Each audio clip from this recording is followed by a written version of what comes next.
Now, this morning we're going to do something just a little bit different in this portion of the service. Ben over in Darien and I, we wanted to bring this week just a brief, encouraging word during our season of transition. Now, you might not know that, especially if you're a guest, but we're in a season of transition as a church. You can throw up that slide, Jake.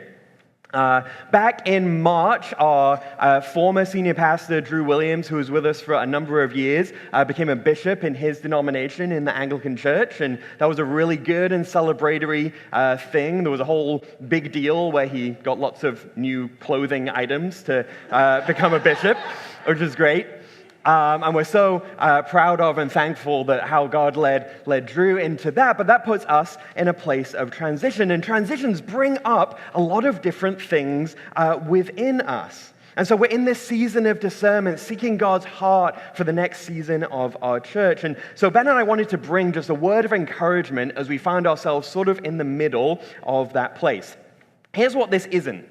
This isn't a news or tactical update on things that are going on. We have an amazing discernment team, and they're working hard. When there's news, we'll bring that to you. This is rather, how do we sort of do well while we sit in this place of transition? So I want to talk about three things that are true in transitions. And here's the first one.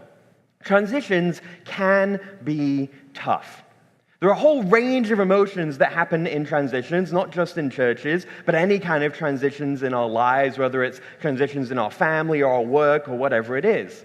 And even in the room this morning or in our entire church community, there'll be a range of reactions to the fact that we're in a transitional time. On one end of the spectrum, maybe there's some of us who are just gripped with anxiety every time we think about it, and we can't seem to get out of that place. Or, way on the other end of the spectrum, maybe you're sat here thinking, oh yeah, that's right, we're in transition. Because everything's just kind of felt normal, and everything in between those also exists. But here's why transitions can be tough. They can be tough because they lack the very thing that we crave, which is clarity. Right? When we're in a transitional period, we crave clarity, and transitions just by nature don't have that. And so what that can lead to is for us to have a lot of maybe questions and also opinions varying from mild to very strong about what should come next.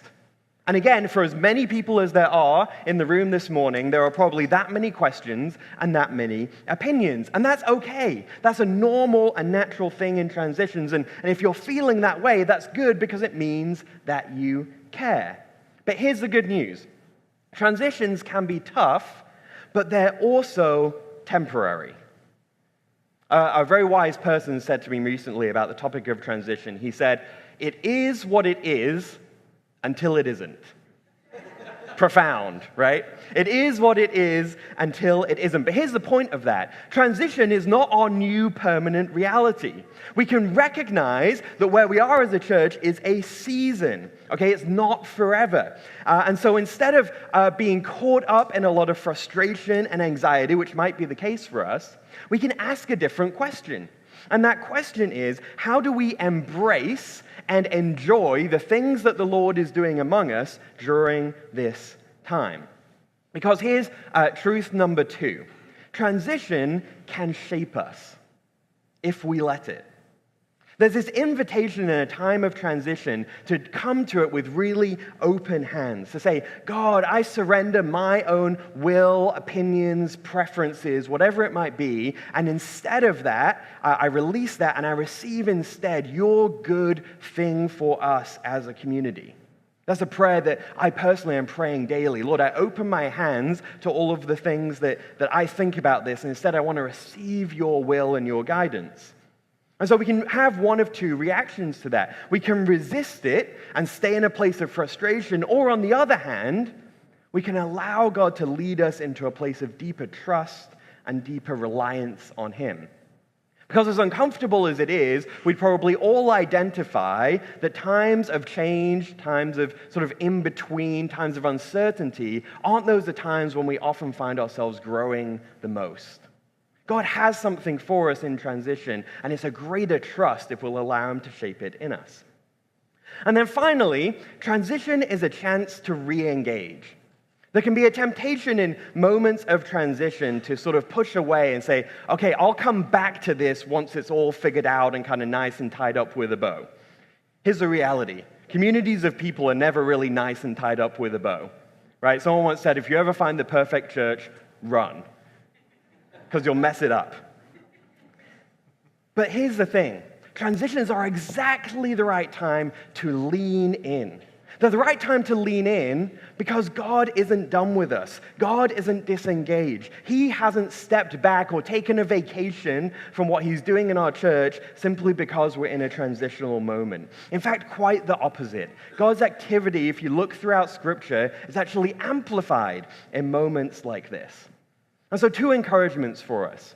If you want to lean in during this time. The first is to pray. Every time that you think of our church, that you think of our community, where maybe for some of us there might be a temptation to worry, instead do what Paul talks about in Philippians and turn those worries into prayers. Pray for our leaders, for our congregation, for the people that God is calling us to reach. And then secondly, participate. Lean in with serving. We have so many opportunities to serve. Lean in with generosity and giving. That call on us hasn't changed. Lean in with community and being connected to one another.